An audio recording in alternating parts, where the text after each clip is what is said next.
الکشف Urdu audio books کی جانب سے پروفیسر ہیرلڈ لیم کی کتاب، جس کا ترجمہ کیا ہے محمد عنایت اللہ دہلوی صاحب نے، پیش کی جا رہی ہے۔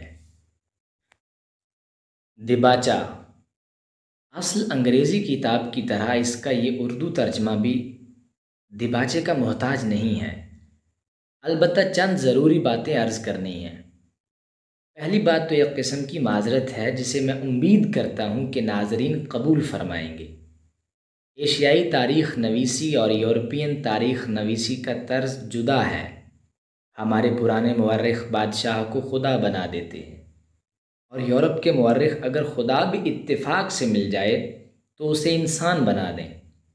ہندوستان کے مسلمانوں میں اب بھی ایسے لوگ موجود ہیں، گو چراغ سحری ہیں، جن کے دل میں تیمور اور تیمور کے خاندان کی بے حد عزت ہے۔ یہ لوگ ان کے علاوہ ہیں جو حضرت صاحب کران کی اولاد سے ہندوستان میں اب تک موجود ہیں، اور جن کی عزت کرنے پر ہر نیک اور شریف دل مجبور ہے۔ یہ جس قدر اپنے مورث اعلیٰ کی تعظیم و تکریم کریں وہ کم ہے۔ مغربی طرز میں بادشاہوں کے نام لینے اور ان کا ذکر کرنے میں پاس ادب بہت کم ملحوظ رکھا جاتا ہے۔ جس نام کو ہم اپنی کتابوں کی سرخیوں میں شہنشاہ اعظم حضرت ابو المنصور محمد قطب الدین امیر تیمور گورگان صاحب کران غازی نور اللہ مرکدہ جل الجنت مصواہ لکھ دیتے ہیں، مغربی مورخ وہاں تیمور یا تیمرلین لکھتا ہے۔ افسوس ہے کہ مجھے اس بارے میں پوری احتیاط کرتے بن نہ پڑا، اور زیادہ تر مصنف ہی کی تقلید پر مجبور رہا۔ اس لیے عجب نہیں کہ قدامت پرست بزرگ ترجمے کے بعض مقامات کو بے ادبی پر محمول کریں، مگر ان کی خدمت میں مجھے یہ عرض کرنا ہے کہ مصنف کی کتاب کا ہیرو بجز امیر تیمور گورگان کے دوسرا کوئی نہیں ہے، اور مصنف کی نیت مخالف یا تعصب سے پاک ہے۔ ایسی صورت میں طرز بیان کا چنداں خیال نہ کرنا چاہیے جب کوئی ایسا بڑا انسان ہو کہ کشور کشائی اور گیتی ستانی کے درجے کو پہنچا ہو، اور اس کی قدرتی تصویر کھینچنی ہو، اس طرح مقصود ہو کہ وہ ہر دل کے قریب آ جائے، تو قلم کا بے تکلف ہو جانا مقتضائے فطرت ہوتا ہے۔ دوسری بات خاص ترجمے کے متعلق عرض کرنی ہے، اور وہ یہ ہے کہ ادبی محاسن جو اصل انگریزی کتاب میں ہیں وہ ترجمے میں ادا نہیں ہو سکے۔ پیچیدہ اور طولانی مضامین کو مختصر عبارتوں میں، جو اپنے جثے سے کہیں زیادہ حامل خیالات ہیں، سرعت رواروی کے انداز میں بیان کر جانا، اور وہ بھی اس طرح کہ رفتار کی تیزی میں ادبی خوبی برابر جھلکتی رہے، خفیف اشاروں سے خیال کے وسیع میدان پیدا کر دینے، مناظر قدرت کا بیان، واقعی لشکروں کی نقل و حرکت، میدان جنگ کے کارنامے، پھر ایسی چیزیں جن کی طرف نظر تک نہ جائے ان کے حسین پہلو سامنے لے آنے، غیروں کی صورت و شکل وضاقتہ اس کو اس طرح بیان کرنا کہ اپنوں کے لیے ظرافت کا سمایہ بھی بہم پہنچتا رہے۔ بعض جگہ بے تکے پن سے بھی حسن گفتار کا سلسلہ ہاتھ سے نہ جانے دینا، حسب ضرورت ہر اسم و فعل کی صفت میں ایک ہی موزوں اور پرکیف لفظ سے کام لینا جہاں غیر منہ تکتے رہ جائیں، بہت سے غیر متعلق واقعات کو ایک ہی سلسلے میں اس طرح کہہ جانا کہ بظاہر ان میں تعلق معلوم ہو، نہ نظر اٹکے نہ خیال رکے، تصویر کے بہت سے خطوط نہ دارت کر دینا، پھر بھی صورت کا پورا نقش پردہ نظر پر مکمل رکھنا، انگریزی مصنف کے طرز بیان کی وہ دل فریب ادائیں ہیں جو ایک اردو زبان رکھنے والے کو خاص طور پر متاثر کرتی ہیں، اور اس کی قوت سے باہر ہو جاتا ہے کہ وہ ان ادبی خوبیوں کی نقل وہ اپنی زبان میں پوری پوری اتار سکے۔ انگریزی سے اردو میں ترجمہ کرنے کی خدمت کسی کو بھی ملے، اکثر یہی دیکھا ہے کہ اردو کی کم مائیگی کی شکایت زبان پر بار بار آنے لگتی ہے، مگر کوئی چارہ نہیں، کیونکہ دونوں زبانوں کی قوت کا فرق ایک لا علاج مجبوری ہے۔ اگر زیادہ جرأت کیجیے اور غیروں کے حسن بیان کو اپنے باغوں سے ڈالیاں لگا کر پیش کیجیے تو پھر وہ ترجمہ نہیں رہتا۔ نہ اردو کا مذاق اسے قبول کرتا ہے اور نہ انگریزی کا، کیونکہ اصلی حیت بدل جاتی ہے۔ واقعہ نگاری کا نقش ایک زبان سے دوسری زبان میں اتارنا ناممکن ہوتا ہے، لیکن جہاں تک تخیل کی نزاکتیں اور قوت ادا کی خصوصیات ہوں، وہاں غیر زبان، وہ بھی ہم انگریزی دان مفلسوں کی مفلس اردو بالکل مجبور و معذور ہو جاتی ہے۔ بہرکیف ترجمے کی مشکلات کچھ ایسی ہیں کہ کتنی ہی محنت اور دماغ سوزی کیجیے، نہ مترجم کو اطمینان ہوتا ہے اور نہ پڑھنے والا خوش ہو کر آسانی سے مطلب سمجھتا چلا جاتا ہے۔ مگر اس محنت بلا مزد سے بھی کسی طرح چارہ نہیں۔ دل نہیں مانتا کہ کوئی اچھی کتاب ہو، خواہ کسی کی ہو، اور وہ اپنی زبان میں نہ ہو۔ کوئی اچھی کتاب، یہاں سوال پیدا ہوتا ہے کہ کون سی کتاب اتنی اچھی ہے کہ ترجمے کے لیے اسے منتخب کیا جائے۔ اس خصوص میں میں بہت خوش قسمت رہا۔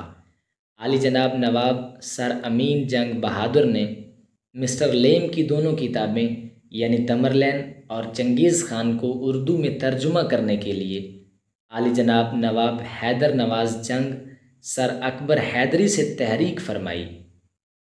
سر اکبر حیدری نے مجھے لکھا کہ ان کتابوں کے ترجمے کا کیا بندوبست ہو سکتا ہے۔ کتابوں کو پڑھنے کے بعد ایسے جوہر شناسان علوم و معارف کی تحریک پر مجھے خود دونوں کتابوں کے ترجمے کرنے کا شوق ہوا۔ چنانچہ ان دو میں سے تمرلین کا ترجمہ نظر ناظرین کرتا ہوں۔ دوسری کتاب یعنی چنگیز خان کا ترجمہ بھی ختم کر لیا ہے اور امید ہے کہ وہ بھی جلد ناظرین کے سامنے پیش ہوگا۔ لیم کی دونوں کتابیں نہایت دلچسپ اور پر لطف ہیں، مگر تاریخ کے مبصروں میں ایک معزز گروہ ایسے لوگوں کا ہے جو مورخ کو صرف اتنی اجازت دیتے ہیں کہ وہ محض خشک و خالص واقعات ان کے سامنے پیش کرے تاکہ واقعات سے وہ خود ہی نتائج اخذ کر سکے۔ اس قسم کے مبصروں کو مسٹر لیم کی کتاب صرف اور صرف ایک افسانہ معلوم ہوگی، لیکن واقعہ یہ نہیں ہے۔ مصنف نے علاوہ ایسے کارناموں کی صراحت کے جو یورپ کے بر اعظم پر تیمور سے عمل میں آئے اور جن کا اندازہ فارسی تاریخوں سے بہت کم ہوتا ہے، حضرت صاحب کراں کے زیادہ تر سانے وہی لکھے ہیں جو مولانا شرف الدین علی یزیدی کے ظفرنامے میں بھی بیان ہوئے ہیں، اور مولانا شرف الدین کا ظفرنامہ تیمور کے حالات میں ایک مانی ہوئی کتاب ہے۔ البتہ انگریزی مصنف نے صرف ایسے حالات کو جو اپنے منظر و ماحول کے اعتبار سے چشم و خیال کے لیے زیادہ دلکش تھے منتخب کر کے حسن و خوبی سے لکھا ہے۔ باقی حالات پر سرسری نظر ڈالی ہے۔ غالباً اسی انتخاب نے معترض کی نظر میں کتاب کو محض ایک افسانہ بنا دیا، مگر یہ اعتراض بھی حسین ہے۔ ہر چیز کی قدر و قیمت پرکھنے کے لیے نظر چاہیے۔ کون سا افسانہ ہے جس کی بنا حقیقت پر نہیں، اور کون سی حقیقت ہے جس نے افسانہ بن کر دل پر قابو نہ پایا ہو؟ مگر جب نظر نہ ہو تو پھر دل سے شکایت کیا؟ خشک تاریخی واقعات کو پڑھنا بھی کڑوی دوا کا حلق سے اتارنا ہوتا ہے، مگر ہمارے مصنف نے اس تلخ معجون میں بھی ایسے جواہرات حل کر دیے ہیں کہ واقعات کی حقیقت اور ان کے اثر میں بغیر فرق آئے ایک نیا لطف اور ذائقہ پیدا ہو گیا ہے، اور امیر تیمور گورگان کا ایک ایسا مرقع تیار کر دیا ہے جس میں وہ چلتا پھرتا زندہ نظر آتا ہے، اور یہ زندہ تصویر وہ ہے جو ناظر کتاب کو اصلی مآخذوں کی طرف بے اختیار رجوع کر کے تاریخ بینی کا شوق بڑھاتی ہے۔ اور افسوس ہوتا ہے کہ ہم کہاں تھے جب کہ ہمارے ہی باغوں سے جن کی طرف سے ہماری نظریں پھر چکی ہیں، دوسروں نے پھول اور پتے چن کر ایسے گلدستے تیار کر دیے جنہیں دیکھ کر حیرت ہوتی ہے۔ مجھے یہاں یہ لکھنا بہت ضروری ہے کہ فارسی تاریخوں کے حوالے جو ترجمے کی حواشی میں اکثر لکھے گئے ہیں وہ مصنف کی کتاب کی طرف سے نہیں ہیں۔ یہ قصور میرا ہے، اور اس کی وجہ یہ ہوئی کہ ترجمہ کرتے وقت میں فارسی تاریخیں بالخصوص ظفرنامہ اور تجھ کے تیمور برابر پڑھتا گیا۔ جہاں جہاں مجھے معلوم ہوا کہ انگریزی مصنف کا لکھا ہوا مضمون فارسی کتابوں میں زیادہ صراحت اور دلبستگی سے اپنے اصلی رنگ میں پڑھا جا سکتا ہے، وہاں میں نے فارسی کتاب کی جلد اور صفحات کا حوالہ دے دیا، اور کہیں کہیں فارسی عبارتیں یا ان کے ترجمے مختصر طور پر نقل کر دیے۔ اسی طرح کہیں کہیں عبارت کو کھولنے کے لیے مختصر سا حاشیہ بھی لکھا ہے۔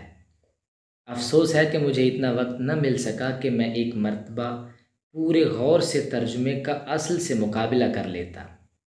ممکن ہے کہ ترجمہ یا متن میں کچھ غلطیاں رہ گئی ہوں، جس کا افسوس تو ہوگا، مگر امید ہے آپ اس کی نشاندہی کروا کر اپنا فرض پورا کریں گے تاکہ آئندہ ایڈیشن میں درستی کی جا سکے۔ محمد عنایت اللہ، ناظم شیبہ تالیف و تراجم، حیدرآباد، دکن۔